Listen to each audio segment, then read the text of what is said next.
የሌሎች ሰዎችን እንቆቅልሽ የምፈታ ሰው የራሴን ቤት እንቆቅልሽ ግን እስቲል ነው ልፈታው አልቻልኩም። ወንድሜን ተው በቃ ወንድሜን ተው። ህይወቷን የዘብራርቁትን ሰዎች ግን ያወቀችው ጸበል ከሄደች በኋላ ነው። ሰዎች ሊያዩኝ የማይችሉበት ቦታ በቃ ሂጂ ተንከባለሉ። ህይወት ማበላሸት እንደውም እስከ ሞት ድረስ እስከ ሞት ልጅቷ እንድትሞት። አሁን ግን በቃ ለምንም ሳልጨነቅ እንከባለላለሁ። ከበግ ጭንቅላቱ ጀርባ ያሉት ሰዎች እነማን ናቸው የሚለው ሁሌም ይረብሸኝ። ኦፍኮርስ የምጠረጥረው ነገር ይኖረኛል፣ ግን የበለጠ ደግሞ ትኩረት አድርጌ እንድመራመር ምክንያት ነው የሆነኝ ይሄ ታሪክ እና ለምንድን ነው የቤተሰቦቼ ህይወት ከላይ ወደታች የወረደው? ቤታችን ሙሉ ቀንድ አውጣ አይጥ ሞቷል። ሻወር ቤታችን ጭምር ምን ሞቷል? አይጥና ቀንድ አውጣ። በተለይ በርሜል ጊዮርጊስ ስትጠመቅ ወንድሟ ያየውን ራዕይ ነው ያየችው። ወንድሟ ያየውን ህልም ነው ያየችው። በጣም በሚገርም ሁኔታ አንድ አይነት ህልም። አባቶች ይጣራሉ፣ ነጠላ ጋርደን ነው የምንቀድሰው ይላሉ። እናም እኛ በሞቀ ቤት ውስጥ እየኖርን ለአጋስተ ሥላሴ እንዴት መሆን አቃተን ብለን ጥሪ ካስተላለፍንበት ዕለት ጀምሮ መቀነታችሁን ፈታችሁ፣ ከቤተሰቦቻችሁ በጀት ቀንሳችሁ፣ ወዳጅ ዘመዶቻችሁን አስቸግራችሁ እነሆ ባላችሁን ገንዘብ ለ2 ሰዓታት ያህል በእግር እየተመላለስን ሲሚንቶ፣ ብረት፣ አሸዋና ድንጋይ እያመላለስን በእናንተ ድጋፍ የጀመርነው የሥላሴዎች ቤት እዚህ ደርሷል። ለቀድሞ በሥላሴዎች ስም እያመሰገንን ለቀጣዩም እስክንፈጽመው ድረስ እንዳትተውን እየተማጸንን እንደጀመርነው በጋራ እንድንጨርሰው አደራ እንላለን። አሁንም ድጋፋችሁ አይለየን። በሊቦ ከምከም ወረዳ የመስኪየ ሥላሴ ቤተ ክርስቲያን አሰሪ ኮሚቴ። አንዳንድ ጊዜ የራሳችሁን ታሪክ የሚወክል የራሳችሁን ታሪክ እንደ መስታወት የሚያሳይ ታሪክ ስትሰሙ ከመቼውም ጊዜ በላይ ልባችሁ ይቆማል፣ መንፈሳችሁ ይነሳሳል። ይህንን ታሪክ ብታምኑም ባታምኑም ደጋግሜ 5 ጊዜ ተመልክቼዋለሁ። ታሪኩን ተከታትዬ እንደጨረስኩ ወደኋላ የራሴን ህይወት እንድቃኝ ነው የሆንኩት። የኔን፣ የቤተሰቦቼን፣ የእናቴን፣ የአባቴን ህይወት እንድቃኝ ከዛ በኋላ በህይወቴ ውስጥ የተመላለሱትን በተለይም ደግሞ መጥፎ ነገሮችና ከመጥፎ ነገሮች ጀርባ አሉ ብዬ መጠራጥራቸውን ሰዎች እንደገና እንድቀኝ ነው ምክንያት የሆነኝ እና በጣም በጣም በጣም የገረመኝ በጣም የተማርኩበት ምን ብዬ እንደምነግራችሁ አላውቅም። በጣም ብዙ ነገርን የተገነዘብኩበት ታሪክ ነውና ይሄን ታሪክ ነው ለእናንተ የማደርሰው። በእርግጥም እንግዲህ ፍጹም ለፖድካስቱ ወይም ደግሞ ለዚህ ታሪክ የሰጠው ርዕስ በራሱ ለእኔ ብዙ ነገር ነግሮኛል። በእርግጥም ምንድን ነው ያለው? ይህ ታሪክ ብቻ አይደለም ተአምር ነው ያለው። ኦፍኮርስ ይሄ ታሪክ ብቻ አይደለም ተአምር ነው። ተአምር ነው። የፈጣሪን ተአምር የምንመለከትበት፣ የሰማዕቱ ቅዱስ ጊዮርጊስን ተአምር የምንመለከትበት፣ ሰው በእምነቱ ከጸና ምንም ካልተጠራጠረ እንደሚድን የተገነዘብኩበት ታሪክ ነው።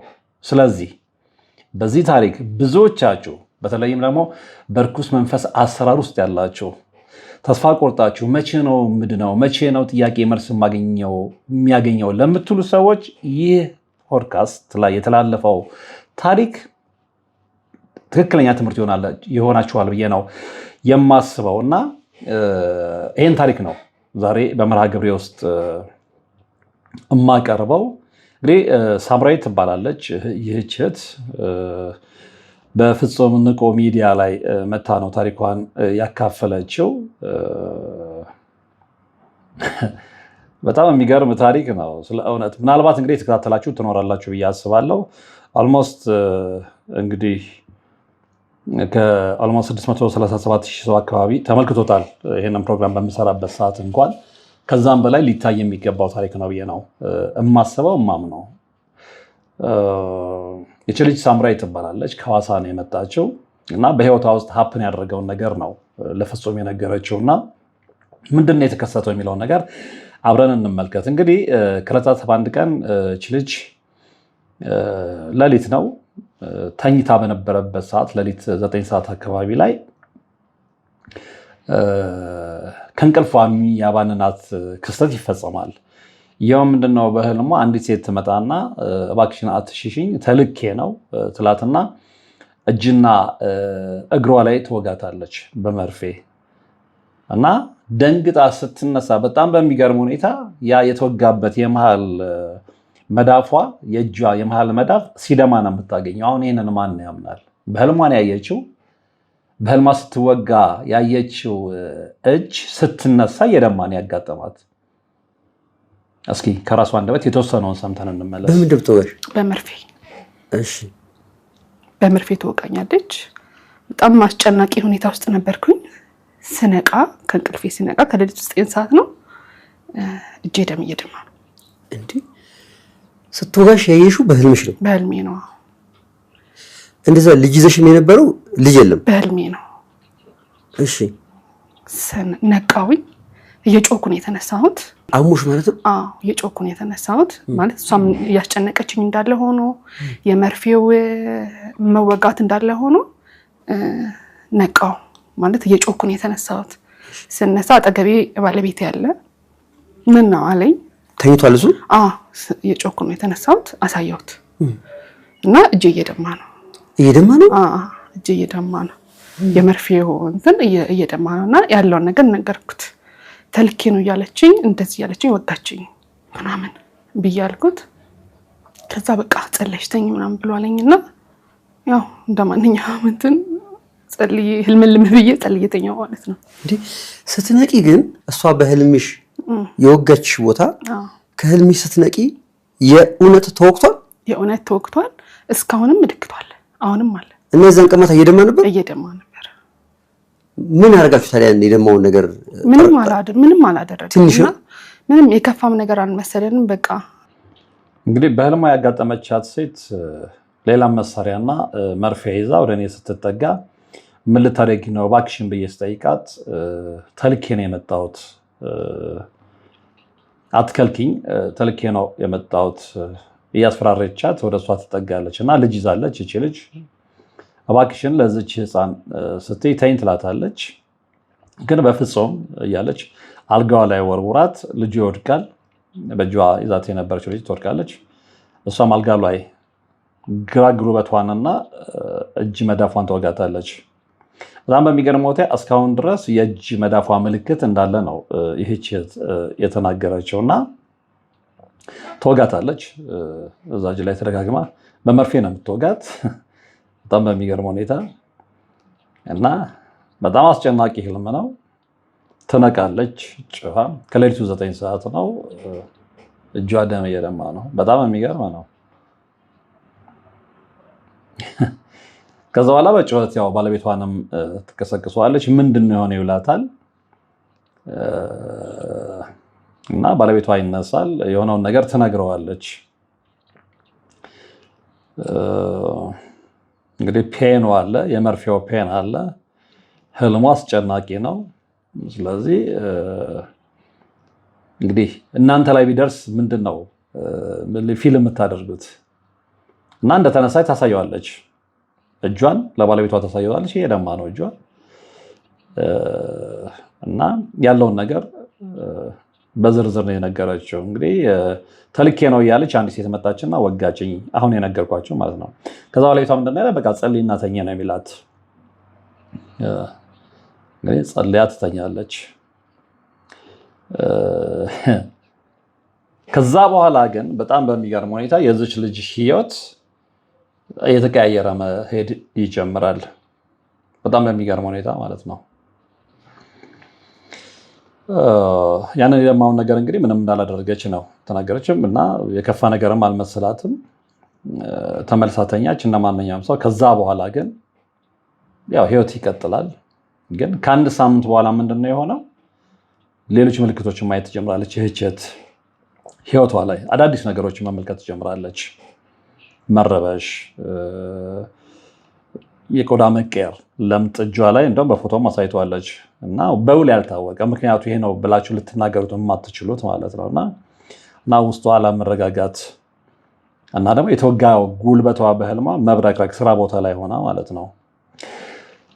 ይሄ ይኸውላችሁ በተለይ መንፈሳዊ አሰራርን ለማታውቁ ሰዎች ምንም ላይ መስላችሁ ይችላል። ምክንያቱም ግን እቺ ልጅ በኋላ ላይ በዝርዝር ትናገረዋለች እና በክፉ ሰዎች ሴራ ያው በመተት ነው ባጭሩ ሲገልጽላችሁ በመተት ነው ይሄ ሁሉ ነገር የሆነው። እንዴት ሆና ምናምን የሚለው ነገር በዝርዝር የምንመለከተው ነው የሚሆነው። ነገር ግን መተትነቱን ብቻ አይደለም እኔ ላሳያችሁ የፈለግኩት። አንደኛ ሰዎች የቅርብ ሰዎቻችሁ እናንተ ላይ የሆነ ነገር ሲልኩ ልበቀና ከሆናችሁ እንደዚህ ልጅ እኔ እንደተረዳሁት እንግዲህ ልበቀና ነች። አምላኳ ላይ ፍጹም የሆነ እምነት አላት። በህልሟ አሳይቷታል። በህልሟ ያየችውን ነገር ግን ጸበልና ገዳም ቦታ ላይ ሄዳ እንዴት ድል እንዳደረገችው እንድትማሩ ነው ይህን መርሃ ግብር መስራት የፈለኩትና ሁላችንም በዚህ ልጅ ህይወት ውስጥ የራሳችንን ህይወት እንድንቃኝ ምክንያት ይሆናል ይሄ ታሪክ። በንግግሯ እንቀጥል። ከአንድ ሳምንት በኋላ ሌላ ምልክቶችን ማየት ጀመርኩኝ ማለት ነው። ህይወቴ ላይ የሆነ አዳዲስ ነገሮችን መከሰት ጀመሩ። መረበሽ፣ እንደ የቆዳ መቀየር ማለት በውሉ ያልታወቀ የቆዳ መቀየር ይሄ ነው ብለን ማንለው የቆዳ መቀየር እና መረበሽ ውስጥ መረበሽ፣ እንዲሁም የወጋችኝ ጉልበቴ መብረክረክ፣ ስራ ቦታ ላይ ሆኜ ጉልበቴ መብረክረክ፣ እንደዚህ መንቀጥቀጥ፣ ቁጭ ብዬ መንቀጥቀጥ ወይም መብረክረክ አይነት እንትኖችን ማየት ጀመርኩኝ። ጉልበት የትኛው ጉልበት ነው የወጋች? ግራ ጉልበቴ፣ ግራ መዳፌ። በጣም በሚገርም ሁኔታ ይሄ ነገር ሀፕን ካረገ በኋላ በህልሟ እቺ ልጅ ግራ መዳፏ የከለር ለውጥ እንዳመጣ ነው የተናገረችው። እንግዲህ በፊት የምታወቀው ትምህርት ቤትም ስራ ቦታም ነው ያለችው በቆዳይ ቀለም ነው። የቆዳይ ቀለም በጣም ቆንጆ ነው፣ ብዙ ሰዎች የሚያደንቁት። ሰዎች እኔ ላይ በተለየ ሁኔታ አፕሪሼት ያደርጉታል ብዬ የምገምተው 100% የቆዳይን ከለር ነው። ወደ ጎልደን ወደ ወርቃማ ከለር ይሄዳል እና የኔን የቆዳ ከለር አይቶ የማያደንቅ ሰው የለም የሚል ምስክርነትን ነው የሰጠችው። እና ያንን ህልም ካየች በኋላ በህልሟ ግራ መዳፏንና ግራ እግሯን በመርፌ ከተወጋች በኋላ ግን የከለር ለውጥ በሰውነቷ ላይ መታየት ነው የጀመረው። እሱም ብቻም አይደለም እግሯን መብረክረክ ነው የጀመረውና ከዛ በፊት እንደዚህ አይነት ነገር ወጥቶባት አያውቅም። ያቺ በህልሟ ያየቻት ሴት ሰው ነች። እስቲናው ታውቃታለች። አሁን እዚህ ጋር ያዙልኝ። እንደዚህ አይነት ሰዎችን በህልማችሁ የምታያቸው ሰዎች አሉ። የምታውቋቸው በቃ በደንብ ገጽታቸውን፣ ፊዚካሊ አቋማቸውን፣ ባህሪያቸው በደንብ የምታውቋቸው ሰዎች እና አንዳንድ ጊዜ በህልማችን ስናይ ዝም ብለን ነው የምናልፈው። ነገር ግን በህይወታችን ላይ የሆነ ነገር ሀፕን ካደረገ እነዛ ሰዎች የሆነ ነገር ካደረጉብን በኋላ ህይወታችን የሚለወጥ ከሆነ የምንሸበር ከሆነ መረጋጋት የሚያቅተን ከሆነ ልክ እዚህ እህት ላይ እንደታየው ምልክት ማለት ነው እና ልንጠራጠር ይገባል። አለመጠራጠራችሁ ነው ብዙዎቻችንን ዋጋ እያስከፈለን ያለው። እንግዲህ በደንብ አውቃታለሁ ነው ያለችው። በቃ በደንብ ሰው ነች፣ በደንብ አውቃታለሁ። ተልኬን የመጣሁት ነው ያለችው። ማን የላካት ለምንድን ነው የላካት የሚለው በዚህ ታሪክ ውስጥ በደንብ ተዘርዝሯል። ህይወት ማበላሸት እንደውም እስከ ሞት ድረስ እስከ ሞት ልጅቷ እንድትሞት። ብዙ ጊዜ እንግዲህ መተት የሚልኩ ሰዎች ምንድን ነው ያልነው ህይወታችንን እስክናጣ ድረስ አካለ ስንኩል እስክንሆን ድረስ አእምሯችን ተረብሾ እስክናብድ ድረስ ነው የክፋት ሴራቸውን እኛ ላይ ፕራክቲካሊ የሚያውሉት ማለት ነው። እዚች እህት ላይ የሆነው ነገር ያ ነው እና በጣም በሚገርም ሁኔታ ግን እነዛን ሰዎች በኋላ ላይ አውቃቸዋለች፣ በደንብ አውቃቸዋለች። እንዴት አወቀቻቸው? በዝርዝር ታሪኩን ስንከታተል የምንደርስበት ነው የሚሆነው። እንቀጥል። ከዛ ከህልሙ በፊት ታውቂያት ነበር ወይስ ከህልሙ በኋላ? አይ ከህልሙ በኋላ ነው። ከህልሙ በኋላ በህልሟ ያየቻትን ሴት የምታውቃት ከህልሙ በኋላ ቢሆንም ግን በህይወቷ ላይ ጣልቃ ገብተው ህይወቷን የዘብራርቁትን ሰዎች ግን ያወቀችው ጸበል ከሄደች በኋላ ነው። ለዚህም ነው ተጠመቁ፣ ጸልዩ፣ እግዚአብሔርን ሙጥኝ ብላችሁ አልቅሱበት የምንለው በምክንያት ነው። መልስ ስላለው ለዚች ልጅ መልስ ሰጥቷታል። እንቀጥል ወደ ታሪኩ። ባለቤት የሚለኝ ይድናል፣ አትጨነቂ ይድናል። እንደዛ የሚልሽ? አዎ አትጨነቂ ይድናል። እና ባክ ቢድን ኖሮ እስካሁን ይድን ነበር ምናምን። ባለቤቷ እንግዲህ ያንን ካየ በኋላ ሁሌ ጥያቄ የሆነበት እንደነበረ ነው የተናገረችው። እና መፍትሄ አድርጋ የወሰደችው ጸሎትን ነው።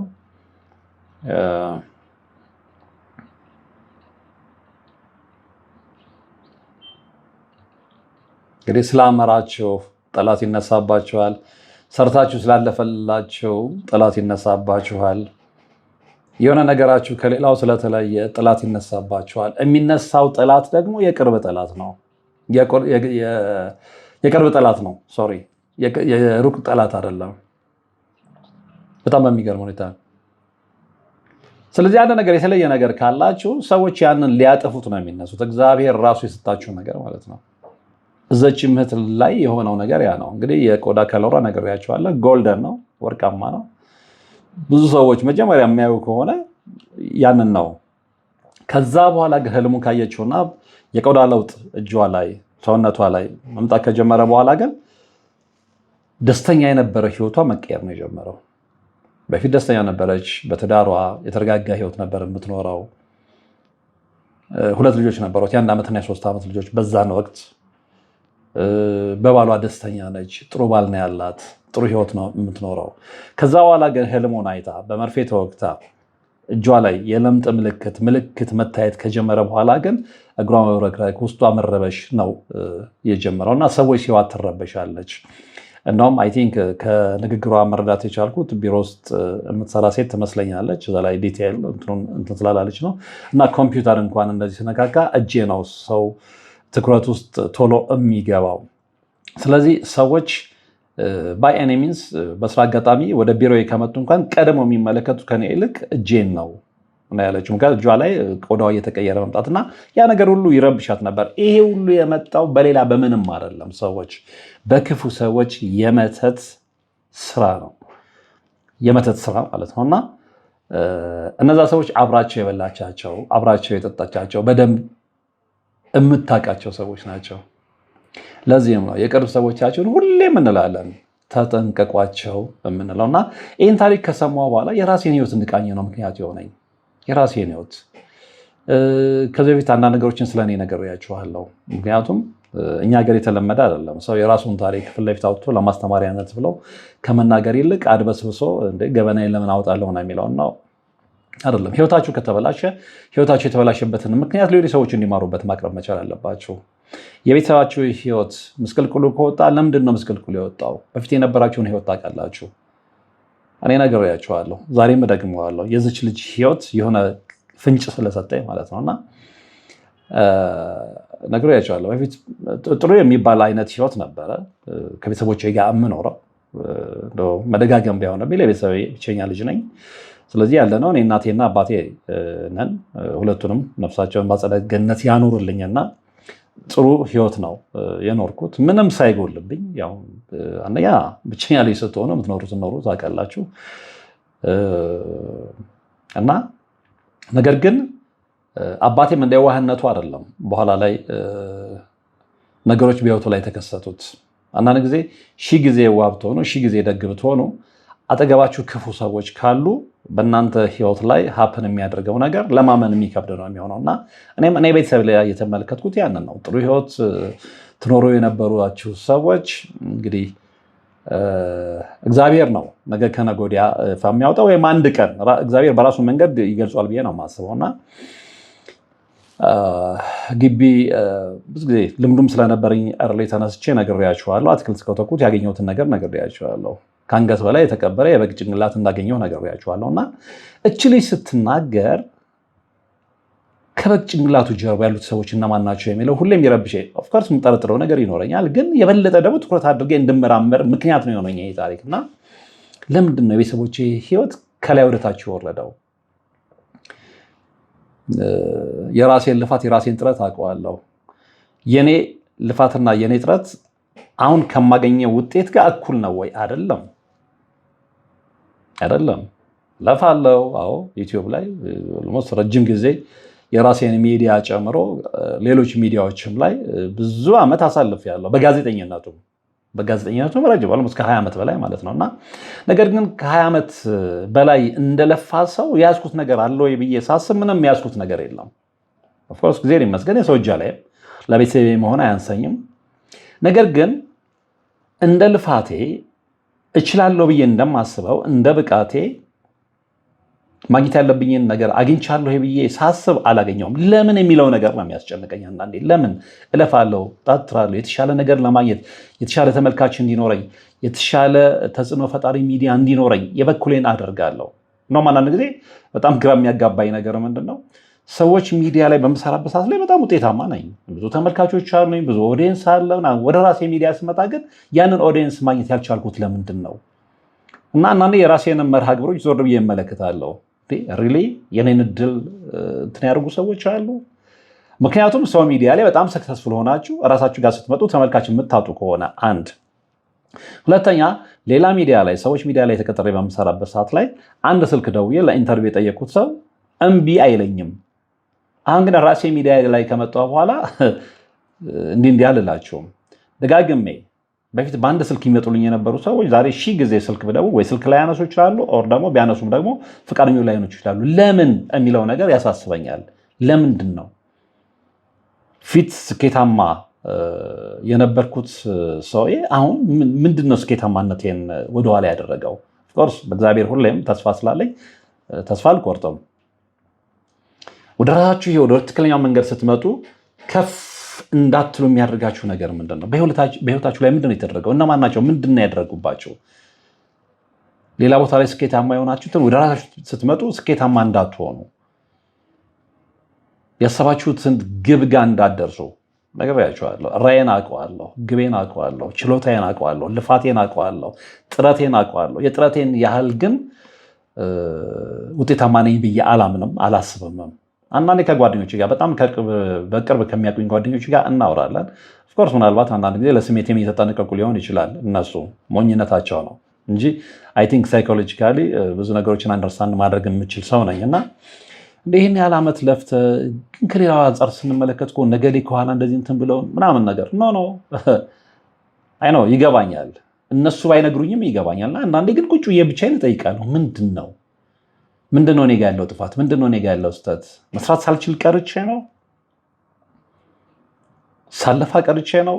በስራዬ ላይ ለግሜ ነው? እኔ በተፈጥሮ በስራ ላይ የመለገም ባህሪም የለኝም። ብለግም ከዚህ በፊት የነበርኩባቸው ሚዲያዎች ላይ የዛን ያህል ኦዲየንስ አላመጣም ነበረ።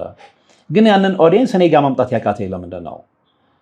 ቃለምልልስ ማድረግ የፈለግኳቸው ሰዎች ቅድም እንደነገርኳችሁ በአንድ ጥሪ ሌላ ቦታ ላይ ይመጡልኝ የነበሩ ሰዎች እኔ ሚዲያ ላይ መምጣት ያልፈልጉበት ምክንያት ምንድን ነው? እነዚህን ነገሮች ሁሉ ሳጠና ቀጥታ ታግ የማደርገው ነገር እኔ ራሴ ከምሰራው መርሃ ግብር ጋር ነው። ኦፍኮርስ እድል እንደሚዞር አውቃለሁ። ምናልባት እንደዛ ሆኖ ይሆን? እንደዛ እስከሆነ ማነው የኔን እድል ያዞረው? ማነው የቤተሰቤን ህይወት እንዲበላሽ አድርጎ የመስቃቀለው? አንድ ቀን መድኃኔዓለም በዙፋንህ ላይ አለህና ያንን ነገር ግለጽልኝ ነው፣ ለብቀላ አይደለም። ግን እነዛን ሰዎች በደንብ ኦፍኮርስ ቅድም ነግሬያቸዋለሁ፣ የምትጠራጠሩት ነገር አለ። ነገር ግን እርግጠኞች ስትሆኑ ለእነዛም ሰዎች ትጸልዩላቸዋላችሁ። ስለዚህ ለመድኃኔዓለም ሁሌ የምንለው እሱ ነው፣ በቃ እንድጸልይላቸው።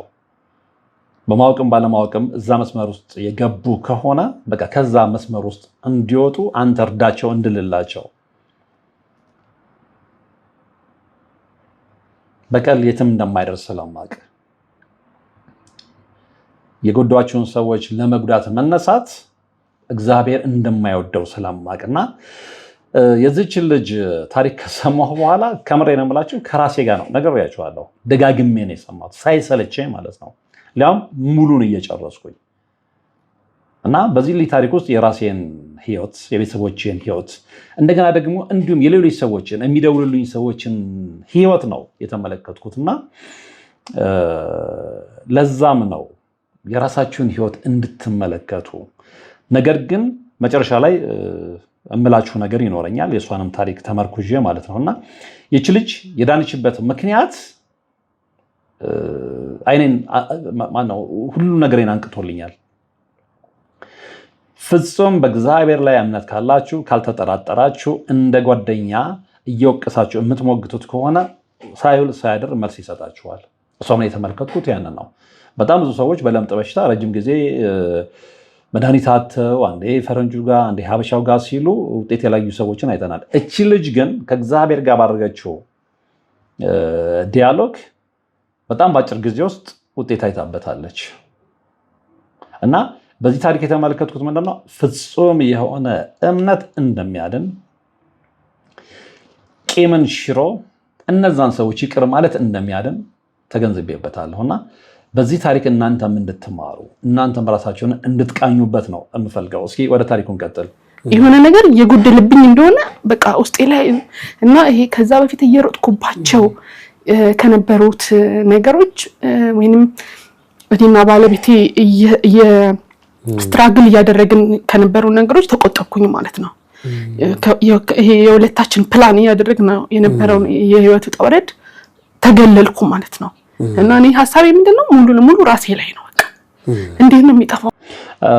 ሌላዎች ልጅ ጠቀሰችው ምንድነው እንግዲህ ይሄ ነገር ሃፕን ካደረገ በኋላ ከባለቤቷ ጋር ፕላን ነበራቸው፣ እቅድ ነበራቸው፣ ጥሩ እቅድ፣ የእድገት እቅድ ነበራቸውና ከዛ ነገር እንደተገለለች ነው የተናገረችው። እና እናንተ ጠንካሮች ስለሆናችሁ ብቻ አይደለም፣ ለፋተኞች ስለሆናችሁ ብቻ አይደለም፣ እቅድ ኖሯችሁ፣ ተስፋ ኖሯችሁ፣ ትልም ኖሯችሁ ስትነሱ በጣም መጥፎ ሰዎች፣ በጣም እርኩስ ሰዎች፣ አስመሳይ እየሳቁ የሚወጋችሁ ሰዎች አጠገባችሁ ካሉ ያ ሁሉ ህልማችሁ እንደሚበላሽባችሁ ምስክር ነው ይሄ ታሪክ ማለት ነው። እና እናንተ እየታተራችሁ እየለፋችሁ ወደ ግባችሁ ልትጠጉ ስትሉ በህይወታችሁ ኢንቮልቭ አድርገው ከእንደዚህ አይነት ነገር የሚያስቀራችሁ ነገር በህይወታችሁ ላይ ተግባራዊ ሆኖ ስትመለከቱ ካያችሁ ቀጥታ ወደ እርምጃው ነው መሄድ ያለባችሁ። ቀጥታ እርምጃው ደግሞ ሌላ ምንም አይደለም፣ ወደ እግዚአብሔር ፊትን መመለስ ነው። ሌላ ምንም አይደለም። በጥንካሬ ከዚህ ሰዎች ከነበሩባችሁ ዓለማዊ ሰዎች ከሆናችሁ ዓለማዊነታችሁን ቀንሳችሁ ከቻላችሁም ደግሞ ኮምፕሊትሊ ከዛ ህይወት ወጥታችሁ ወደ መንፈሳዊ ህይወት መምጣቱ ዋጋ አለው። እና እስኪ አሁንም ከአንደበቷ የምትለውን ሰምተን እንመለስ። ራሴ ላይ ነው በቃ እንዴት ነው የሚጠፋው? ለምንድን እንደዚህ ሆንኩት? እና ማን ነው እንደዚህ ያደረገኝ? ምናምን የሚለው ጥያቄ በቃ መልስ እያጣው መጣው ማለት ነው። እና ከዛ በኋላ እንግዲህ ይሄ ነገር ከሆነ በኋላ በምንድን ነው የሚጠፋው? ማን ነው እንደዚህ ያደረገኝ? ለማን? ምንድን ነው? ለምን ብላ መጠየቅ ነው የጀመረችው። እንግዲህ ስለ ከለሯ ስትናገር ሰምታችኋታል። ወርቃማ ከለር ነበረኝ፣ ሰዎችን በጣም የሚስብ። ከዛ በኋላ ግን ማን ነው ይሄን ያደረገኝ? ለምንድን ነው ያደረጉት? መቼ ነው ያደረጉት?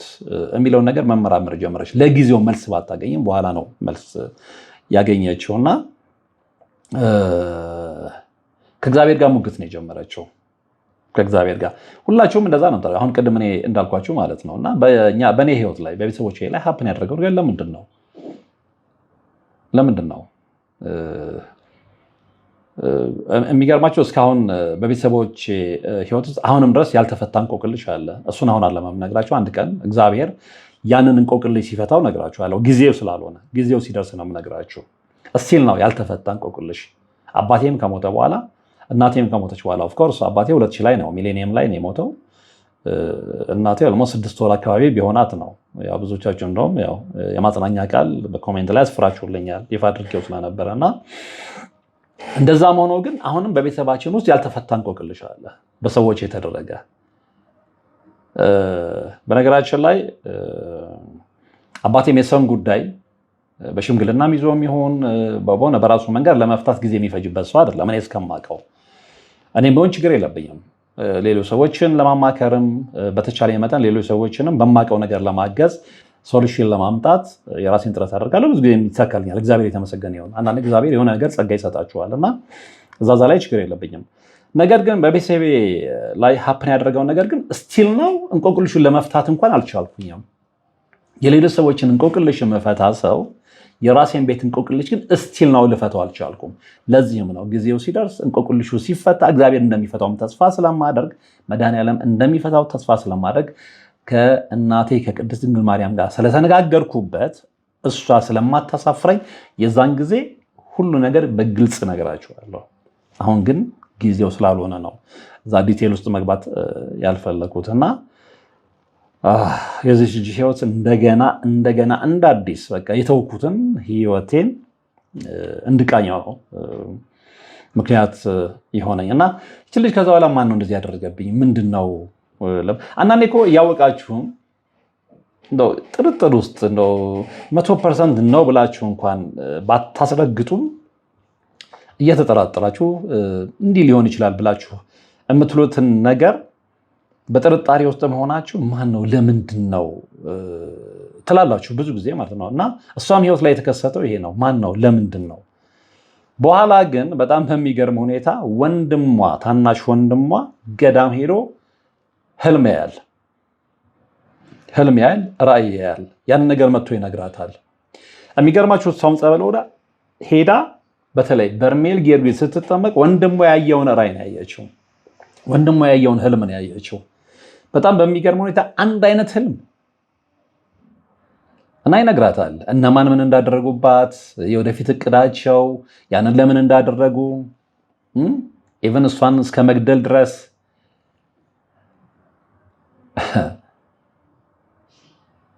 ወንድሟ የነገራትን ህልም ግን እሷም እዛ ከሄደች በኋላ ጸበል ስትጠመቅ አይተዋለች። እነዛን ሰዎች ያያቸዋለች። ልክ እንደ ፊልም ነው ያሳያት። እንደ ፊልም ምን እንዳደረጉባት፣ እንዴት እንዳደረጉባት፣ በምን እንዳደረጉባት። ለዚህም ነው ሳትጠራጠሩ ቅንጣት የምታምኑ ከሆነ እግዚአብሔር ጠላቶቻችሁን በይፋ ያሳያቸዋል። ሰማዕቱ ቅዱስ ጊዮርጊስ በይፋ ያሳያችኋል። ለእሷ እንዳሳያት ማለት ነው። እያንዳንዷን እንደ ፊልም በስቴፕን ያሳያት። ኢቨን እስከ መጨረሻው ቢሄድ ቢሳካላቸው ለመግደል ሁሉ እቅድ እንደነበራቸው በደንብ ወንድሟ ያየው ደግሞ እሷም ያየችውም በጣም በሚገርም ሁኔታ ማለት ነው። ለዚህም ነው ጽኑ የሚባለው እና የልጅቷ ጽናት በጣም ገርሞኛል። እና ከእሷ ህይወት እኔ በግሌ ብዙ ተምሬያለሁ።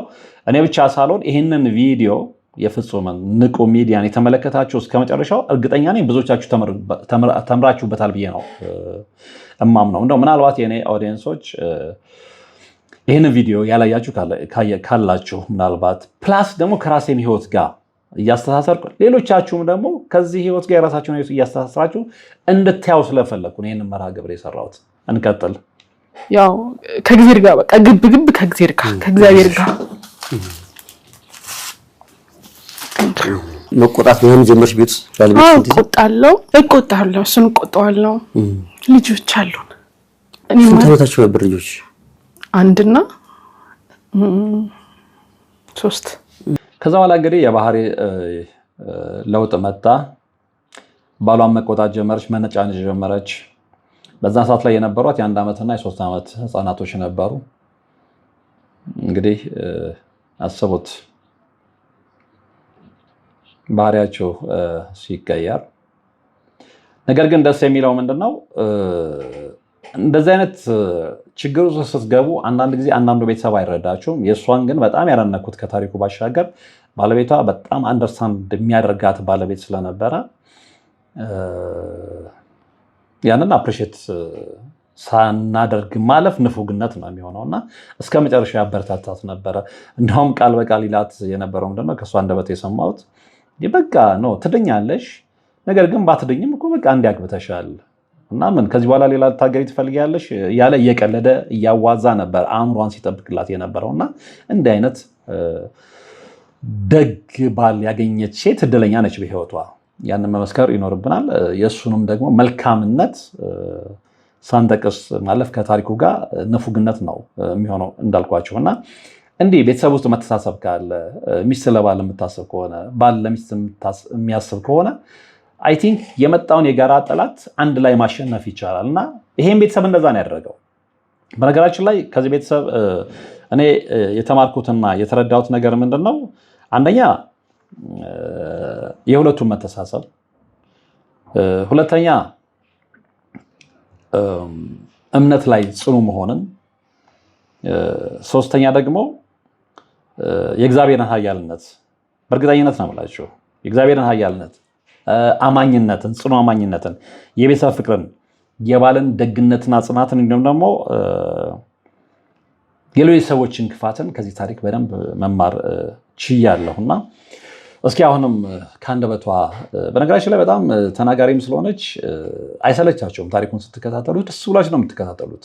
እንደነገርኳችሁ መጽሐፍ እንደማንበብ ነው የሆነ ሌላ እኔ ነግሬያችኋለሁ 5 ጊዜ አይቼዋለሁ ደጋግሜ ሳልሰለች እና በጣም ኢንተረስቲንግ የሆነ መጽሐፍ ስታነቡ እንዴት ነው አሁን አንዳንድ ጊዜ በጣም ፓወርፉል የሆኑ ኖቨሎች አሉ አይደል በቃ ተካክማችሁ ብታነቧቸው የማይሰለቻችሁ ከራሳችሁ ህይወት ጋር ያስተሳስራችሁ ራሳችሁን በደንብ እዛው እየከተታችሁ በቃ በስሜት መዋዠቅ ውስጥ አንዴ ከፍ አንዴ ዝቅ እያላችሁ እየተደሰታችሁ እያዘናችሁ እያለቀሳችሁ እየተደሰታችሁ እስከ መጨረሻው የምትሄዱበት ታሪክ አለ አይደል ለኔ ይሄ ታሪክ እንደዛ ነው የሆነብኝ በቃ እንደማይሰለች ደስ እንደሚል ኖቨል ማለት ነው ደስ እንደሚል ልቦለድ ረጅም ልቦለድ ራሴን እየከተትኩ ቤተሰቦቼን አባቴን እናቴን ራሴን ከዛ ጀርባ ያሉ ደግሞ ክፉ ገጸ ባህሪያትን በቤተሰባችን ላይ እንደዚህ አይነት ነገር አድርጓል ብዬ መጠረጥራቸውን ሰዎች እዛ ውስጥ እየከተትኩ እስቲልና እንቆቅልሹ እንዳይፈታ ክፋት የሚፈጽሙ ሰዎችን ህይወት እንደዚህ ነው ህይወት እንዲህ ነው መታችሁ እስክትሄዱ ድረስ ብዙ ነገር ታሳልፋላችሁ በጽናት እግዚአብሔርን ይዞ የቀጠለ የማታ ማታም ቢሆን ያሸንፋል ነገር ግን ከእምነቱ ተስፋ በመቁረጥ ስሜት ውስጥ ሆኖ ከእምነቱ የራቀ ደግሞ እስከ መጨረሻ ዋጋ እንደከፈለ ያልፋልና ምርጫው የግለሰቡ ነው እንቀጥል በኋላ በቃ ፊቴን ወደ ገዳም ነው ወደ ጸበሉ 100% ያዞርኩት ማለት ነውና ቤተክርስቲያን በየሄድኩበት ቤተክርስቲያን የቤተክርስቲያን ግቢ አፈሩን እደባበሳለሁ እምነትም እቀባለሁ ጸበልም እጠመቃለሁ አንድም ቀን እረፍት ካገኘው የሆነ ገዳም እረፍት ባላገኝም በቃ በዓላት ላይ ምንም በቃ እንሄዳለን ከባለቤቴ ጋር እንሄዳለን ሁሉም ቦታ እንሄዳለን ልብሽ ውስጥ ያለው ምንድነው እድናለሁ ነው 100% ከዛ ያው እናቴ እህቴ ወንድሞቼ ሙሉ ፋሚሊ ባለቤቴ ልጆቼ ሙሉ አንድ ገዳም ሄድን እዛ ጾም ጸሎት ይዘን ጸበል የተጠመቅን እዛ አሳለፍን ለምን ሁላችሁም አንድ ላይ ሄዳችሁት የሁላቸውም ጥያቄ ስለነበር ነው እንዴት በቃ ይሄ ነገር ምንድነው ለሚለው የሁላቸውም ጥያቄ ነው እና ደግሞ ከንም የበለጠ ይጓጓሉ መዳኔን እና መዳን አለብሽ ለሚለው ከንም የበለጠ ደግሞ እነሱ ላይ አለ እና ሁላችንም ሄድን እዛ ወደ 7 ቀን ምናምን ቆየን እዛ ጸበል መጠመቅ ጀመርሽ እምነት እቀባለሁ እና እኔ ምንድነው ተቀብቼ ማለት አሁን ዛሬ ተቀብቼ እስከ ማምሻ አይኑን ነው ማየው ይጣፋል የሆነ ሚራክል ነው የምጠብቀው እና በቃ ለምንድን ነው የማያጠፋልኝ እና ይሄ መጽሐፍ ቅዱስ ላይ ያለውን ታሪክ በጠቅላላ እኔ ሞክረዋለሁ የትኛው ለምጻሙ 7 ዮርዳኖስ 7 ጊዜ ብቅ ጥልቅ ያለው እኔ ዮርዳኖስ ገብቼ 7 ጊዜ ብቅ ጥልቅ ብያለሁ ጸበል ማለት ነው ዮርዳኖስ የሚባል ጸበል አለ የሄድንበት እና እዛ ሄጄ 7 ጊዜ የቆጥሬ ብቅ ጥልቅ ብያለሁ እና 7ኛው ላይ ሳይው አለ አልዳለም እና ይሄ ለሱ ብቻ ነው ማለት ነው የሚሰራው ከጊዜ ጋር ጸብ ማለት ነው እና የተጻፈው ታሪክ ለኛ አይሆንም ማለት ነው በጣም የሚገርም ሁኔታ ግን በእንደዛ አይነት ሁኔታው ሰፈር ካደረገች በኋላ እህቶቿን ወንድሞቿን እናቷን ባለቤቷን ልጆቿን ይዛ ወደ አንድ ገዳም ነው ሄደችው ትክክለኛ ውሳኔ ይሄ ለብዙዎቻችሁ በተለይ በእንደዛ አይነት ትግል ውስጥ ላላችሁ ትልቅ ትምህርት ይሆናል ብዬ ነው የማስበው አንደርላይን እንድታደርጉበት ፈልጋለሁ ትክክለኛ እርምጃ ነው የወሰደችው ከመጨነቅ ባሻገር ትክክለኛ እርምጃ በቃ መፍትሄ ያለው እዚህ ሳይሆን እዛ ነው ብላ ወደ ገዳም ነው ሄደችው ከዛስ በኋላ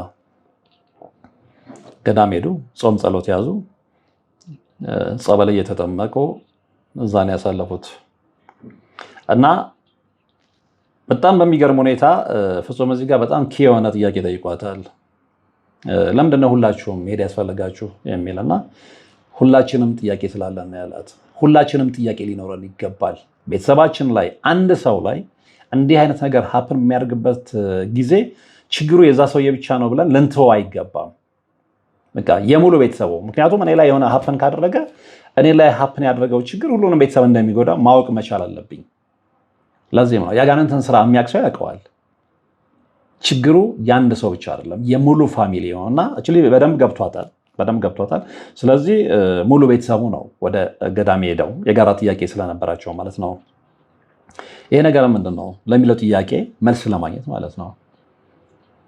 እና ሌላው ምንድነው ከእሷ የበለጠ ደግሞ እነሱ እሷ እንድትድን ይፈልጋሉ። እሷ ከምትጓጓው በላይ እነሱም በእሷ ህይወት ላይ የቀድሞ ማንነቷ እንዲመለስ ይፈልጉ ስለነበሩ ነው በጋራ ወደ ገዳም ሄዱት። እና ያንን ሰው ችግር ምንድን ነው? አሁን ብዙ ሰዎች ትደውሉልኛላችሁ። አንዱ ጸበል መሄድ ፈልጎ ቤተሰቡን እንሂድ ሲል ቤተሰብ ያስቸግራል፣ ወይ አባት ይሄዳል ሲል እናት አልሄድም ትላለች፣ ወይ እናት ደግሞ እንሂድ ስትል አባት አልሄድም ይላል። ይሄ ያው ከጀርባም ኮተት ስላለ ያ ኮተቱ ላይ ያለው መንፈስም ይዞ ስለሚያስቀረን ነው። እንድንጠመቅ ስለማይፈልግ ገዳም መሄድ ሱባኤ እንድንሄድ ስለማይፈልግ ማለት ነው። እና እንዲህ ግን አንድ ልብ ያለው ቤተሰብ ሲገናኝ መታደል ነው የሚሆነው። እና ሁሉም ወደ ገዳም ሄዱ፣ ጥያቄ ማቅረብ ጀመሩ፣ መጸለይ ጀመሩ፣ መጠመቅ ጀመሩ። እና አልሞስት 7 ቀን አካባቢ ነው የቆዩት። መጠመቅ ጀመረች፣ እምነት ትቀባለች። ልብ አድርገው በቃ እንደዚህ ምልክት ያለው እንትን ላይ እምነት ትቀባለች፣ ጸበል ትጠመቃለች። ግን ያው ጉጉቱ ስለነበራት ጠዋት ተቀብቼ አይኑን ነው የማየው አለች። ያው በአንዴ ለመዳን ካላት ፍላጎት ነው። ይሄ ማንኛችንም ላይ አፕላይ ያደርግ ይችላል። እና በጣም በሚገርም ሁኔታ መጽሐፍ ቅዱስ ላይ ያለውን የለምጻሙን ታሪክ በደንብ ታሰላስለው ነበር፣ ታነበው ነበረ። ምክንያቱም ያው ከራሷም ህይወት ጋር ስላለ ማለት ነውና እድናለሁ አልድንም የሚለው ስለሚያጓጓትም ነውና 7 ጊዜ ለምጻሙ የመጽሐፍ ቅዱስ ለምጻሙን ታሪክ ታውቁታላችሁ። እና ዮርዳኖስ 7 ጊዜ ብቅ ጥልቅ ብሎ የተጠመቀው ታሪክ ስለምታውቅ እሷም እንደዛ አድርጋለች። ዮርዳኖስ ጸበል ውስጥ ገብታ 7 ጊዜ ብቅ ጥልቅ ብላ ተጠምቃለች። እንግዲህ ለመዳን ካላት ፍላጎት የነሳ ነው። እና በዚህ ውስጥ ግን በጣም አፕሪሼት ያደረኩትኝ እምነቷን ነው። እኛ ብዙዎቻችን እምነታችን ያንደበት ነው፣ የልብ አይደለም። እና ጥርጣሬ የተሞላው ነው። ጥርጣሬ እንዳይሞላው ነው ይህን ታሪክ የምነግራችሁ። በደንብ አስረግጬ ልነግራችሁ የምፈልገው ጥርጣሬ የሌለው ሰው በእግዚአብሔር ማዳን በፍጹም ልቡ የሚያምን ሰው ይድናል። አትጠራጠሩ። እዚችም እህት ላይ የተመለከትነው ያ ነው። ከዛ በኋላ እዛ ተጠመቀች፣ መጣች። ከዛ በኋላ አንድ ቦታ ላይ በጣም የሰበረኝን ታሪክ ልንገራችሁ እና መጀመሪያ አካባቢ ይዘገይባታል መዳኗ እና ቤተሰብ በጣም ታስጨንቃለች። በቃ ትበሳጫለች፣ ትረበሻለች። ቤት ውስጥ ገባ ባሏን ትቆጣዋለች። ቁጣ የሚገባው ባል አይደለም ኦፍኮርስ፣ ግን በሷም አልፈርድም። ያው እለዋ ላይ ያለው መንፈስ ነው። በነገራችን ላይ መግቢያው ላይ አንዲት ሴት መታ እንደዚህ በህልሜ ምናምን ያለችው እኔ አንደርስታንድ የማደርገው ምናልባት የዓይነ ጥላ መንፈስ ሊሆን ይችላል ብዬ ነው የማስበው። በሰዎች የተላከ በዝም ብሎ እግረ መንገድ ዓይነ ጥላ ይኖራል ብዬ ነው የማስበው የምገምተው። ከዛ ወንድሟ በጣም ይጨነቃል። እንግዲህ እንደዚህ አይነት የወንድምና የእህት ፍቅርን ስትመለከቱ ጥቃን አላችሁ። በተለይ እንደኔ ደግሞ ያለ እህትና ያለ ወንድም የተወለደ ሰው ከሆነ የበለጠ መንፈሳዊ ቅናት ያድርበታል። እና ወንድሟ ምን ብሎ መጸለይ ጀመረ መሰላችሁ? አንዳንዱ ለንብረት ሲጋደል ታዩታላችሁ። ለቤተሰብ ሀብት፣ ላለፋበት የቤተሰብ ሀብት ወንድምት ሲጋደል ትመለከታላችሁ። እንደዚህ አይነት የተባረከ ቤተሰብ ሲሆን ደግሞ ኢቨን የእሷን በሽታ ለእኔ አድርገው ብሎ ወንድምየው መጸለይ ነው የጀመረው። ልብ አድርጉ፣ ልብ ብላችሁ ስሙኝ። እዚህ ውስጥ እግረ መንገድ አንደርስታንድ የምታደርጉት ምንድነው? ከልባችሁ የጸለያችሁት ጸሎት እንደሚደርስ ማወቅ አለባችሁ። ኔጌቲቭ የሆነ መንገድ ቢሆን ማለት ነው። እግዚአብሔር ወይ ሊያስተምረን ይሆናል ያን ነገር ሀፕን እንዲሆን ያደረገው እና በቃ እሷ ላይ ያለውን ነገር ወደ እኔ አምጣው ብሎ መጸለይ ጀመረ። በሚገርም ሁኔታ እሷ ላይ የነበረው የቆዳ ለውጥ ወንድምየው ላይ መታየት ጀመረ። ምንድን ነው አለች፣ ነገራት የሆነውን ነገር። በጣም ደነገጠች። ከዛ በኋላ እንደገና ከእግዚአብሔር ጋር ሙግት ጀመረች። በቃ ወንድሜን ተውልኝ፣ እኔን እንደጀመርክ በቃ እኔን አድነኝ፣ ግን ወንድሜን ተውልኝ ማለት ብላ መጸለይ ነው የጀመረችው። እንደዛም ሆኖ ግን በኋላ ላይ ወንድሟ ዳነ። ወንድሟ ብቻ አይደለም እሷም ድናለች። ኦፍ ኮርስ እግዚአብሔር የተመሰገነ ይሁን። እግዚአብሔር ሁሌም የጠየቁትን የማይነሳ አምላክ ስለሆነ ክብርና ምስጋና ሲያንሰው ነው። ነገር ግን የወንድምና የእህትን ፍቅር እዚህ ጋር መግለጽ ግድ ስለሚለኝ ነው። ሌሎች ታሪኮችን እሰማለሁ። በንብረት የተነሳ ሊገዳደሉ የደረሱ ወንድምና እህቶችን ታሪክ አውቃለሁ። ስቲል ነው ማለት ነው።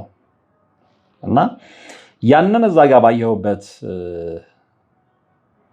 አይን እዚህ ጋር ደግሞ እንደዚህ የሚተሳሰቡ ኢቨን የእህቴን በሽታ ላይ ያድርግልኝ ብሎ የሚጸልይ ወንድም ስታየው ደግሞ ምን አለ እንደዚህ አይነት ወንድም በኖረኝ ብላችሁ አትመኙ? ከዛስ በኋላ የሚለውን ነገር ከታሪኩ ነው የምንረዳው። እንቀጥል።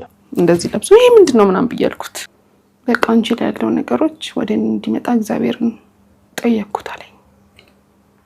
አንቺን ትቶ እኔ ጋር እንዲመጣ እግዚአብሔርን ጠየቅኩትና ጸሎት አደረኩ አለኝ። አሁን ይሻልሻል፣ በቃ አንቺ መጨነቅ የለብሽም ምናምን ብሏል። ኧረ ተይ። እና በጣም በቃ ደነገጥኩ። በጣም ነው ሾክ ያደረገኝ። በቃ ሾክ አደረገኝ። በቃ ልክ ይሄን ነገር ሰማ ቤተክርስቲያን ሄድኩት እና ቤተክርስቲያን ሄጄ ሰው ማያየኝ ቦታ ተንከባለልኩ። እና ከዛ በኋላ እንግዲህ ድጋሚ ወደ ሰማዕቱ በርሜል ቅዱስ ጊዮርጊስ ነው የሄደችው። በጣም በሚገርም ሁኔታ እዛ ከሄደች በኋላ ነው እንግዲህ ህይወቷ የተቀየረው። እዛ ሄዳ ስትጠየቅ የመጀመሪያው ቀን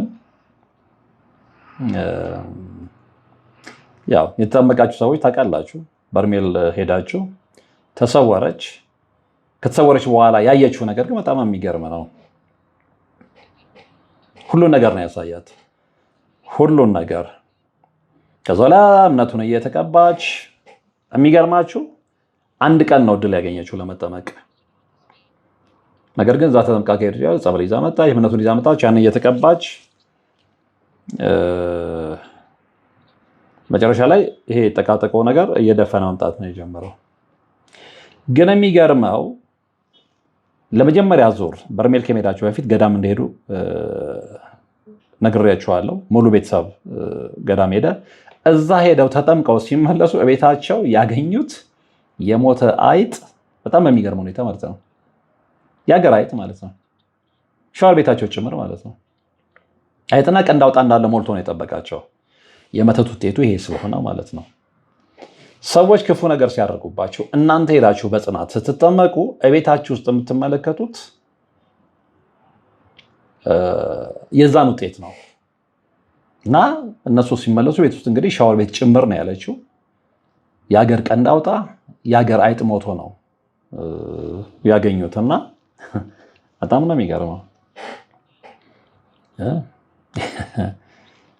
በጣም የሚገርመው የተቀመጠ ባለ ውሃ ውስጥ ሁሉ አይጡ ሞቶ ገንዳው ላይ ሻወር ቤት እንዳለ። በመተት ለማታምነው ይሄ ትልቅ ትምህርት ይሆናችኋል። በጣም ብዙ አይጥ ብዙ ቀንድ አውጣ። ከዛ እናቷ ጋር ደወለች፣ የሆነውን ነገር ነገረቻቸው። የእግዚአብሔር ተአምር እንደሆነ በቃ የሆነ ነገር አለ፣ የሆነ ነገር ከሽፏል ብለው ነው የነገሯት። በትክክልም የሆነ ነገር ከሽፏል፣ የሆነ ሰንበዲ የሆነ ነገር አድርገውባታል። እሷ ገዳም ሄዳ ስትመጣ ግን ገዳም በነበረችበት የጸሎት ህይወቷ የከሸፈ ነገር አለ። ያንን ነው ቤቷ ያሳያት። በቀንድ አውጣ በሞተ ቀንድ አውጣና በሞተ አይጥ ማለት ነው። ከዛ በኋላ ያው የጨንቃት የነበረው ትረበሽ የነበረው ነገር እየቀነሰ መጣ፣ እየቀለላት መጣ። ገዳም ሄዳ ከመጣች በኋላ ማለት ነውና ከዛ በኋላ የመዳን ምልክቱም አይጀመረች። ከዛ የመዳን ምልክቱን ያየችበት ገዳም የት ነው? በርሜል ጊዮርጊስ ሄደች ከባለቤቷ ጋር ማለት ነው።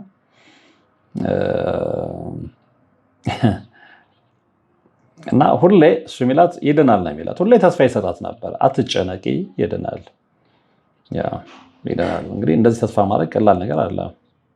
እሷ ምንድን ነው የምትለው? ከመጓጓቷ የተነሳ ቢያንስ እስካሁን ድረስ ይደርሳል። ባይደርስ ምን ችግር አለው? ቅድም እንዳልኩህ አንዴ አግብተሻል እና ድጋሚ ምን ታገቢያለሽ? እኔ ያለው እና አንዴ በቀልድ መልክ አእምሮዋን ሲንከባከብ ማለት ነው። እና በዛ ላይ ደግሞ ያው የሚያስጠላ ነገር አይደለም ብለው በጣም ይንከባከባት ነበረ።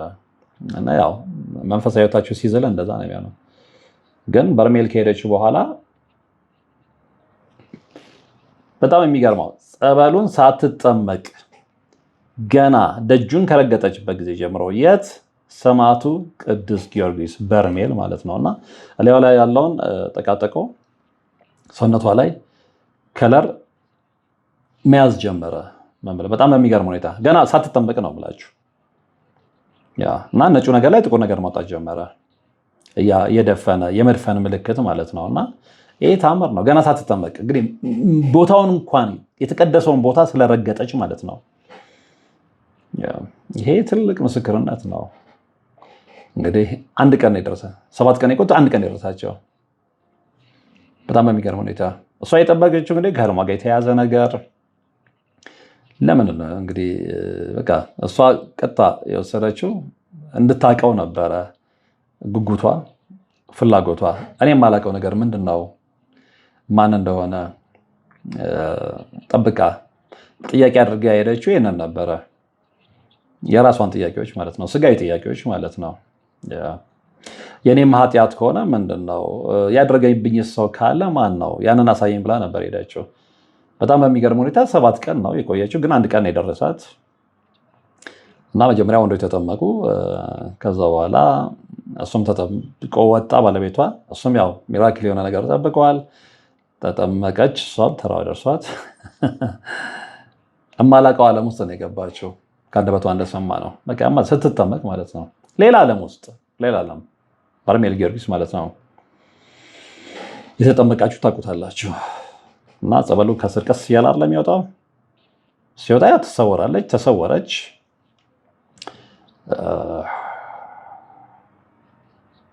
አንድ ሰው በብርሃን ፍጥነት እንግዲህ እሷ እንደውም የተጠቀሰችው ከፓራሹት በፈጠነ ነው የምትለው። በፈጠነ ጉዞ አንድ ሰው እንደዚህ ይዟት ሄድና ሰማይ ተከፍቶ ልብ አድርጎ ለመድኃኒዓለም አሳልፎ ሲሰጣት ነው የተመለከተችው።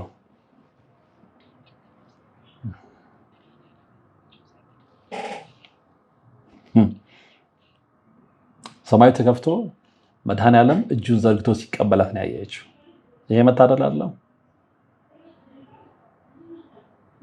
መታደል የሚለው ቃል ብቻ ይገልጸዋል። እናንተን እሷ ቦታ ላይ አድርጋችሁ ውሰዱ። በእንደዛ አይነት የጭንቀት ጥያቄ ውስጥ እያላችሁ ስትጠመቁ ተሰውራችሁ ሄዳችሁ ሰማይ ተከፍቶ መድኃኒዓለም እጁን ዘርግቶ ሲቀበላችሁ አስባችሁታል? ለሁላችንም መድኃኒዓለም ይደርስልን። የተጠነ ጉዞ ቅፍ አድርጎኝ ይዞኝ የሄደ የሆነ ሰማይ ክፍት ብሎ እዛ ለመድኃኒዓለም ሲሰጠኝ ይሹ ያየው አስተማቂዎችም እንደ ህልም ይታያው እንደነበረ ብሎ ሰማዩ መድኃኒዓለም እጁን ዘርግቶ ሲቀበለኝ ያየሁት። ከዛ እስከ ተነቃ ድረስ እንግዲህ ሌላ ዓለም ውስጥ ነበረች። ያው ስትነቃ ሰዎች ይታዩታል፣ አስተማቂዎቹ እዛ ዙሪያ ሊጠመቁም የነበሩ ሰዎች እና ወዲያው ግን ማልቀስ ነው የጀመረችው። ምክንያቱም እንደ ከለቅሶም በላይ ያመጣል። ነገር ግን እግዚአብሔር እንደፈለግን እንኳን እያሳዘንነው እንኳን አጠገባችን ነው። እጁን ዘርግቶ ነው የሚያቅፈን፣ እጁን ዘርግቶ ነው የሚቀበለን። ኃጢአታችንን አይደለም የሚያየው፣ ሁሌም በሱ ቅፍ ውስጥ እንደሆነን በተግባር ነው የሚያሳየን። ይሄንን ነው መረዳት ያቃተን። ስለዚህ እግዚአብሔር ማማረር የለብንም። ሰዎች ትክክለኛውን ጥያቄ መጠየቅ አለብን እንጂ እግዚአብሔር ማማረር የለብንም። ከዛ በኋላ እቺ ልጅ እንግዲህ እዛ ተጠምቃ መጣች። ከዛ በኋላ እምነቱን እየተቀባች እስከ መጨረሻው እየጸለየች በቃ ብዙ ነገር ስለገባት የቆዳዋ ቀለም እየተመለሰ ነው የመጣው። አሁን ትንሽ ምልክት ካልሆነ በስተቀር የለም እዚያ ገጯ ላይ ትንሽ እሱም ቢሆን ጀስት ምልክት። ይሄ የእምነቷ ጽናት የከፈላት ዋጋ ነው። ምን ያህሎቻችን የዚህን አይነት ጽናት አለን? ምን ያህሎቻችን እስከ ኃጢአታችን መድኃኒዓለም አቅፎ እንደሚይዘን እናውቃለን፣ እንረዳለን። እና በትንሽ በትልቁ ነው የምናማርረው። እኛ ሰዎች ነንና ሁሌም የምናቀርበው ስጋዊ ጥያቄ ነው። እሱ ግን ከዛ በላይ የሆነ መልስ ነው የሚሰጠን። በዚህ ልጅ ህይወት ውስጥ የተመለከትነው ያንን ነው። እና ወንድሟም ላይ ሀፕን ያደረገው ያ ነው። ወንድሟም እንግዲህ የገባው ልጅ ስለሆነ እንደዚሁ ገዳም ሄዶ ሲመጣ ስለሷ በጣም ይጸልይ ስለነበረ እንግዲህ ያው ስፕሪቱም ይዋጋል እና እሱም በጣም ታሞ መጥቶ ቤት ከገባ በኋላ የሆነውን ነገር ሁሉ ተናግራለች። እሱ ያየው ህልምና እሷ ያየችው ህልም አንድ ነው ያልኳችሁ ለዚህ ነው። ያየውን ነገር ነገራት፣ እሷም ያየችው ያ ነበረ። እነማን እንዳደረጉባት መቼ እና ከሰዎች ጋር ምግብ ትበይ ነበር ወይ ምናምን የሚል ጥያቄ ነው። አዎ በልታለች። ከሰው ጋር እንዴት አትበሉም? ወዳጅ ይኖራችኋል፣ ጎረቤት ይኖራችኋል፣ ጓደኛ ይኖራችኋል፣ የሚስጥር የልባችሁን የምትነግሩት ይኖራችኋል። ስለዚህ ማንን ምን ብላችሁ ትጠረጥራላችሁ? ስለዚህ እቺ ልጅ በምግብ ነው የተሰጣት። እንግዲህ ብዙ ጊዜ እንላለን መተትን የሚወልደው ቅናት ነው ምቀኝነት ነው ብለናል። እና በቃ ስኬታማ ህይወት እንዳትኖር እንድትሞት ሰው እንዲሞት መተት መልአክ ሰው እንዲሞት እና እዚችም ልጅ ላይ የሆነው ነገር ይሄ ነው። ነገር ግን በጽናቷ በእግዚአብሔርም ቸርነት ድና ዛሬ ደስተኛ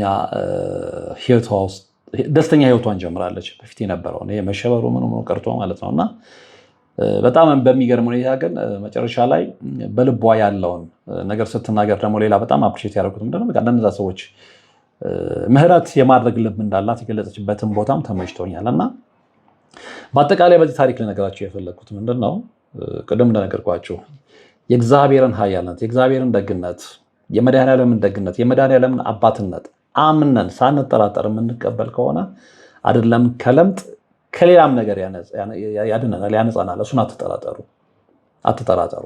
እግረ መንገድ ደግሞ ከዚህ ጋር አብረን መመልከት ያለብን ነገር ምንድን ነው? እኛ እንጠይቅ እንጂ ትክክለኛውን ጥያቄ አንዳንዴ ባንጠይቅም ትክክለኛው ሲደርስ እሱ ራሱ ያሳየናል። ልክ ለዚህ ቤተሰብ እንዳሳየው፣ ለወንድሟ እንዳሳየው፣ ለእሷ እንዳሳያት ማን ምን እንዳደረገባት ነግሬያቸዋለሁ። ያደረጉባትን ሰዎች ጠቅላላ እንደ ፊልምን ያሳያት። እንደ ፊልም እስኪ ድረስ እንዴት እንዳደረጉባት፣ መቼ እንዳደረጉባት፣ በምን እንዳደረጉባት እያንዳንዱ ነገር ፍንትው አድርጎ አሳይቷታል። እምትጸኑ ከሆነ እማትጠራጠሩ ከሆነ ጠላቶቻችሁን እጃችሁ ላይ አምጥቶ ነው የሚያስቀምጥላችሁ እግዚአብሔር። ስለዚህ ከእናንተ የሚጠበቀው አንድ ነገር ብቻ ነው፣ በእምነት መጽናት። እደግመዋለሁ፣ በእምነት መጽናት። ሰውነን፣ ስጋችን ያታልለናል፣ እንናደዳለን። በተለይ ደግሞ ያደረጉብንን ሰዎች ማንነት ስናቅ ብዙ ነገሮች በውስጣችን ይመላለሳሉ፣ ግን ያ ጥቅም የለውም። በቃ ፍርድ የእግዚአብሔር ስለሆነ እኛ ፈራጆች ስላልሆንም የፈለገ ብንበደል የፈለገ በህይወታችን ውስጥ ሀፕን ቢያደርግ አሳልፈን ለእግዚአብሔር ነው መስጠት ያለብን። ከዛ ባሻገር ግን መጠንቀቅ ነው። በቃ መጠንቀቅ ነው። የምንጠራጠራቸውን ሰዎች መጠንቀቅ ነው። በተሻለ መጠን መሸሽ ነው። ከዚህ በፊት እኔ ብዙ ጊዜ መራገሩ ሰራ ነገር ያቻለ ስለመተት ሰራ እንደዚህ አይነት ሰዎችን እርግጠኞች ስትሆኑ ከህይወታችሁ አውጣችሁ ቆርጣችሁ ጣሉ። የምትጎዱት ነገር የለም ነው። ከእናንተ ህይወት የሚበልጥ ነገር ስለሌለ ማለት ነው። እግዚአብሔር ከሁላችንም ጋር የዛሬው መርሃ ግብር እንግዲህ የተከታተላችሁት ነበር። እርግጠኛ ነኝ ልክ እኔ እንደተማርኩበት ብዙዎቻችሁ ተምራችሁበታል ብዬ አምናለሁ፣ አስባለሁ። እስኪ የተሰማችሁን ከራሳችሁ ህይወትም ጋር ምናልባት ከዚህ ጋር የሚመሳሰል ነገር ካለ ሼር አድርጉን፣ መልሰን እንማማርበታለን። በቀጣይ በሌላ ታሪክ በሌላ መርሃ ግብር እንገናኛለን። እስከዛው ግን በያላችሁበት ሰላም። አባቶች ይጣራሉ፣ ነጠላ ጋርደን ነው የምንቀድሰው ይላሉ። እናም እኛ በሞቀ ቤት ውስጥ እየኖርን ለአጋስተ ሥላሴ እንዴት መሆን አቃተን ብለን ጥሪ ካስተላለፍንበት ዕለት ጀምሮ መቀነታችሁን ፈታችሁ፣ ከቤተሰቦቻችሁ በጀት ቀንሳችሁ፣ ወዳጅ ዘመዶቻችሁን አስቸግራችሁ እነሆ ባላችሁን ገንዘብ ለ2 ሰዓታት ያህል በእግር እየተመላለስን ሲሚንቶ፣ ብረት፣ አሸዋና ድንጋይ እያመላለስን በእናንተ ድጋፍ የጀመርነው የሥላሴዎች ቤት እዚህ ደርሷል። ለቀድሞ በሥላሴዎች ስም እያመሰገንን ለቀጣዩም እስክንፈጽመው ድረስ እንዳትተውን እየተማጸንን እንደጀመርነው በጋራ እንድንጨርሰው አደራ እንላለን። አሁንም ድጋፋችሁ አይለየን። በሊቦ ከምከም ወረዳ የመስኪየ ሥላሴ ቤተ ክርስቲያን አሰሪ ኮሚቴ